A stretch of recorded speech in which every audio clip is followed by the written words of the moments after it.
Hi, thank you for watching my presentation. My name is Yolente McPherson, and I chose the topic of circular economy, also looking at some concerns that may cause and the burdens that it can put on consumers. Hi, thank you.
Circular economy is a business model that rethinks the current industrial process, opposed to the traditional used linear economy that has the take, make, waste system process. The circular economy is effective. It mimics a design where no resources are lost. Through changing from a linear to a circular economy, we do not only tackle issues that we've caused, but also honor the gift that we've been so graciously given. Kate Krepp said it well. Waste is a design flaw. The circular economy looks at the entire operation system with the goal to be restorative. It gives the tools to tackle climate change and biodiversity loss together while addressing important social needs. This new business model tackles current issues such as climate change. 45% of the global greenhouse gas emissions comes from making materials, products, food, and management of land. Human rights. According to the Global Slavery Index, there are 45.8 million people who are in some form of modern slavery, 26% of whom are children. Pollution, waste, toxins, and it reduces the need for raw materials and non-renewable resources. In 2020, on average, between 7 to 9% of global CO2 emissions was caused by the steel industry. Not only will the need for raw materials reduce emissions, but it also makes sure that we don't run out for future generations. The circular economy improves innovation, design, economy. Research shows that the circular economy offers a 4.5 trillion economy opportunity. Efficiency, creating employment, increases lifespan of products. And not only does this help reduce waste, but it also relieves the stress on the consumer of keep having to buy new products. Biodiversity loss and helps preserve the natural system. Today, more than 90% of biodiversity loss is due to the extraction and processing of natural resources. The circular economy looks how a product is made. It's designed, re-innovating, improving the product, looking at it from a long-term perspective, that it can be taken apart easily at the end of its life to reuse materials instead of sending them to a landfill and then making a profit out of the waste.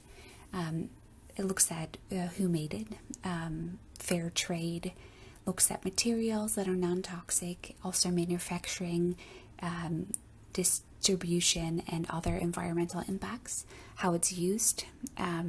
It looks at increasing the life cycle, shelf life, durability, and other environmental impacts during the use phase. Waste management, the goal is to have no waste, to reduce toxic and packaging waste, reducing materials instead of sending them to landfill, and have it to be regenerative and restorative, being part of the natural cycle and owning a role in this and giving back more than we take. It has two cycles and they both have a positive impact. The technical material cycle is restorative. It looks at recycling as the last resort. Products and materials maintain their integrity at their highest utility. Examples are remanufacturing, reusing, such as leasing, rental, or maintenance contracts. The biological material cycle is regenerative. Food's natural clothing materials can be returned to nature to restore it. Although this business model sounds like it could be a solution, the circular economy alone is not the answer to restoring our Earth.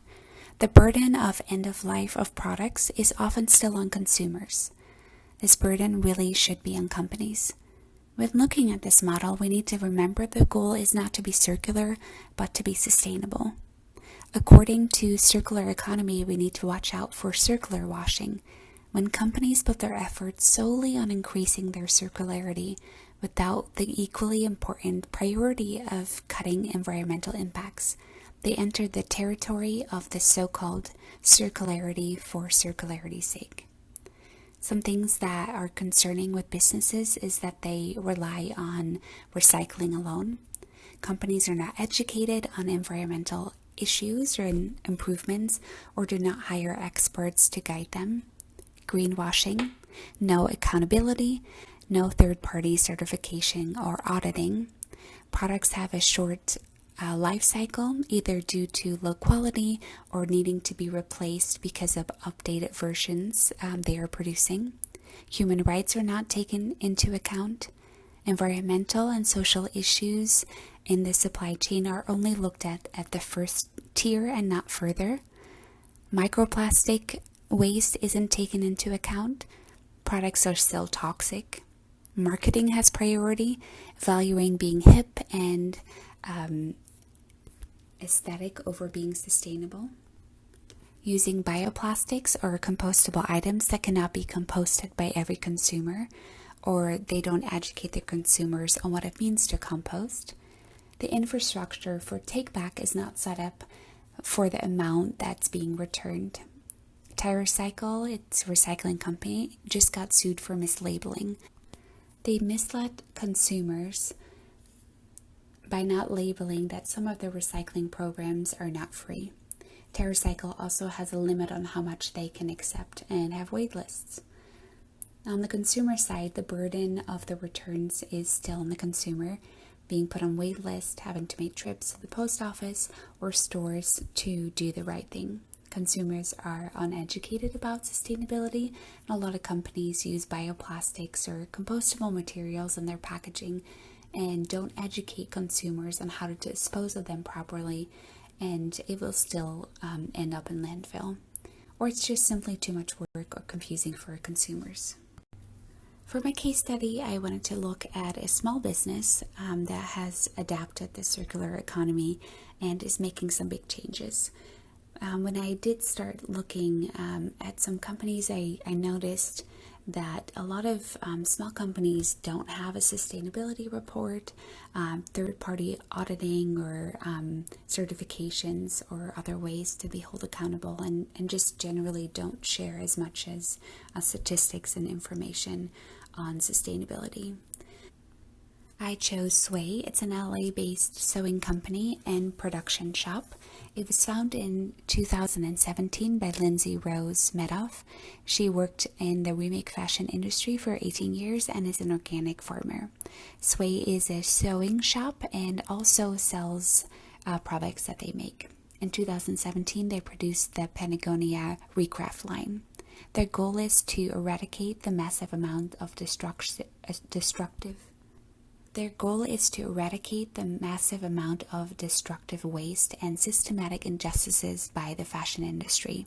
Their goal is progressive circularity, and their motto is know your grower, know your sewer.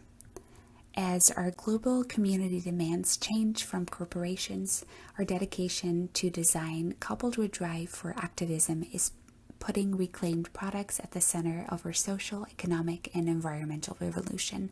Cultivating upcycling as the priority will not only massively impact our planet, but our daily quality of life. Sway diverted over 250,000 pounds of garment from landfill in 2019 and uses materials from post-consumer waste, dead stock, and domestically organic grown fibers. There are a lot of problems with the fashion industry. About 85% of all textiles go into the dump each year. It's the second largest consumer of water worldwide, and it's responsible for 20% of all the industrial water pollution worldwide. Also, a lot of labor issues such as exploitation, unsafe workplace, unfair wages, unrealistic deadlines that result into work-related injuries, and garment workers get paid per piece versus per hour. So we really want to tackle all the issues that are wrong with the fashion industry, looking at how it's made, from materials to people, fair wages, safe work environment, and also how it's used. They want to prolong life or give it new life. They have a free rack where people can donate clothes they don't want anymore, or they give clothes new life by reusing materials, remaking clothes, even furniture. They have an option for a memory blanket where you can bring in your old clothes and they remake it into a blanket. They even offer date nights where they have sewing classes or events where they teach you how to sew. They have a repair shop. They offer community natural dye baths where you can bring stained clothing and it gets dyed so it hides the stains. They tackle issues with waste management where they collect fabric waste, and they are restorative. They collect compost from the community and also are using organic cotton in their products. SPAY really embraces the circular economy, tackles the issues of the fashion industry. They are focused on the environment and always are innovating and creative, and keep pushing themselves to grow and reduce the textile waste. Thanks so much for watching, and here are my references and citations.